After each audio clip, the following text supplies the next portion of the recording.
ఖమ్మంలో జరిగే సిపిఐ 100 సంవత్సరాల ఉత్సవాలను విజయవంతం చేయండి. రాబోయే కార్పొరేషన్ ఎన్నికల్లో అన్ని డివిజన్లలో సిపిఐ పోటీ. సిపిఐ జిల్లా కార్యదర్శి తాండ్ర సదానందం పిలుపు. రాబోయే మున్సిపల్ కార్పొరేషన్ ఎన్నికల్లో రామగుండంలోని అన్ని డివిజన్లలో సిపిఐ పోటీ చేస్తుందని సిపిఐ జిల్లా కార్యదర్శి కామ్రేడ్ తాండ్ర సదానందం అన్నారు.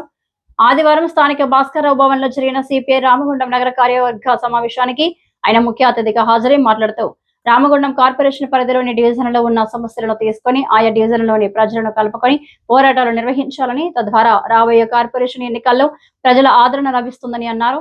అదేవిధంగా భారతదేశంలో సిపిఐ ఆవిర్భవించి 100 సంవత్సరాలు అవుతున్న సందర్భాన్ని పురస్కరించుకొని జనవరి 18న ఖమ్మంలో నిర్వహించనున్న భారీ బహిరంగ సభను విజయవంతం చేయాలని, పారిశ్రామిక ప్రాంతమైన గోదావరి కని నుండి అధిక సంఖ్యలో పార్టీ శ్రేణులు ప్రజలు తరలి రావాలని ఆయన కోరారు. పార్టీ 100 సంవత్సరాల ఉత్సవాల సందర్భంగా ఈ నెల 26న వాడవాడల ఎర్ర జెండాలు ఎగురవేసి శతాబ్ది ఉత్సవాలు ఘనంగా నిర్వహించాలని అన్నారు. భారత కమ్యూనిస్ట్ పార్టీ సిపిఐ ఆవిర్భవించి 100 సంవత్సరాల శతాబ్ది ఉత్సవాలు తెలంగాణ రాష్ట్ర వ్యాప్తంగా ఘనంగా జరుగుతున్నటువంటి పరిస్థితులు.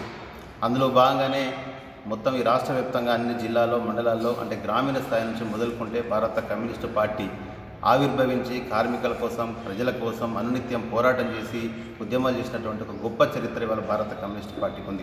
ఆనాడు స్వతంత్ర పోరాటంలో కానీ, అదేవిధంగా తెలంగాణ రైతాంగ సాయుధ పోరాటంలో కూడా పాల్గొని లక్షలాది ఎకరాలు పంచినటువంటి భూ పోరాటాల ద్వారా ప్రజలకు దున్నుకునేటువంటి వారికి భూమి పంచి ఇచ్చినటువంటి ఒక గొప్ప పార్టీ భారత కమ్యూనిస్ట్ పార్టీ. మరి ఆవిర్భవించి దాదాపుగా 100 సంవత్సరాల కాలంలో అలుపెరుగని పోరాటం చేస్తున్నటువంటి కమ్యూనిస్ట్ పార్టీని అందరూ కూడా, ప్రజలందరూ కూడా సహకరించాలని చెప్పి సందర్భంగా తెలియజేస్తూ, ఈ సందర్భంలోనే ఈ జనవరిలో 2026 జనవరి 18 నాడు ఖమ్మంలో లక్షలాది మందితో భారీ బహిరంగ సభ నిర్వహించబోతా ఉంది. మరి ఈ భారీ బహిరంగ సభకి 40 దేశాల నుంచి కూడా ప్రతినిధులు కూడా రావడం అనేది జరుగుతూ ఉన్నది. మరి ఆ భారీ బహిరంగ సభను అందరూ కూడా ఈ రాష్ట్ర వ్యాప్తంగా లక్షలాది మంది తరలి వచ్చి ఆ బహిరంగ సభను జయప్రదం చేయాలని చెప్పేసి ప్రజానీకానికి, కార్యవర్గం మొత్తం కూడా, కార్మికులందరికీ కూడా ఈ సందర్భంగా మేము పిలుపునిస్తూ ఉన్నాం.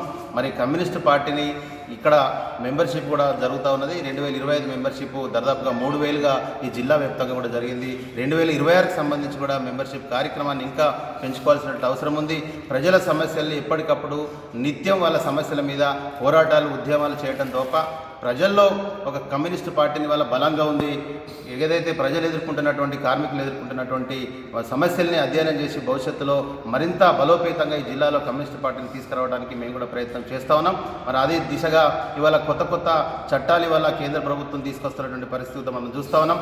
బీజేపీ మరి 3వ అధికారంలోకి వచ్చిన తర్వాత ఇవాళ గాంధీ ఉపాధి హామీ చట్టాన్ని, మహాత్మా గాంధీ ఉపాధి చట్టాన్ని కూడా తీసేసి ఒక కొత్త పేరును రామ్ అనేటువంటి పేరుతోటి వల్ల మళ్ళీ రాముని పేరుతోటి, మళ్ళీ వాళ్ళ దేవుళ్ళ పేరుతోటి వాళ్ళ తీసుకొచ్చేటువంటి ప్రయత్నం తీవ్రంగా జరుగుతూ ఉన్నది. లక్షలాది మంది వల్ల పేదలు, నిరుపేదలు, వ్యవసాయ కూలీలు వల్ల బజార్న పడేటువంటి పరిస్థితి వల్ల కేంద్ర ప్రభుత్వం తీసుకొస్తూ ఉంది. ఇలాంటి చట్టాలను మేము తీవ్రంగా వ్యతిరేకిస్తున్నాం. ఏదైతే గ్రామీణ ఉపాధి చట్టాన్ని అట్లనే ఉంచాలి, మళ్ళీ కొత్త చట్టం మీరు తీసుకురావద్దని ఈ కొత్త చట్టాన్ని మేము కమ్యూనిస్ట్ పార్టీగా మేము వ్యతిరేకిస్తూ ఉన్నాం.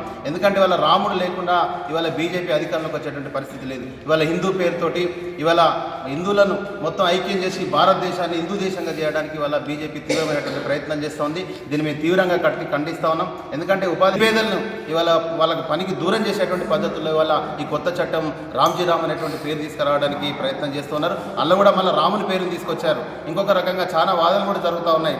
దీంట్లో నాథురామ్ గాడ్సేని కూడా, అంటే గాంధీని ఎవరైతే చంపిరో, హత్య చేసిరో ఆయన పేరు కూడా దీనిలో జోడించేటువంటి ప్రయత్నం ఇవాళ ఆర్ఎస్ఎస్ తీవ్రమైనటువంటి ప్రయత్నం చేస్తుంది. దీన్ని తీవ్రంగా ఖండిస్తున్నాం, తీవ్రంగా వ్యతిరేకిస్తున్నాం. ఈ మార్కపురం సూర్య అధ్యక్షతన జరిగిన ఈ కార్యక్రమంలో సిపిఐ నాయకులు గోసిక మోహన్, కామ్రేడ్ గౌతమ్ గోవర్ధన్, యూనియన్ కేంద్ర ఉప ప్రధాన కార్యదర్శి కామ్రేడ్ మడ్డి ఎల్లాగౌడ్, నగర కార్యదర్శి కామ్రేడ్ కె కనకరాజ్, కార్యవర్గ సభ్యులు కామ్రేడ్ తాళపల్లి మల్లయ్య, మాటిడి శంకర్, తొడుపనూరి రమేష్ కుమార్, మడికొండ ఓదమ్మ, అసల రమ, శనిగారపు చంద్రశేఖర్, రేణికట్ల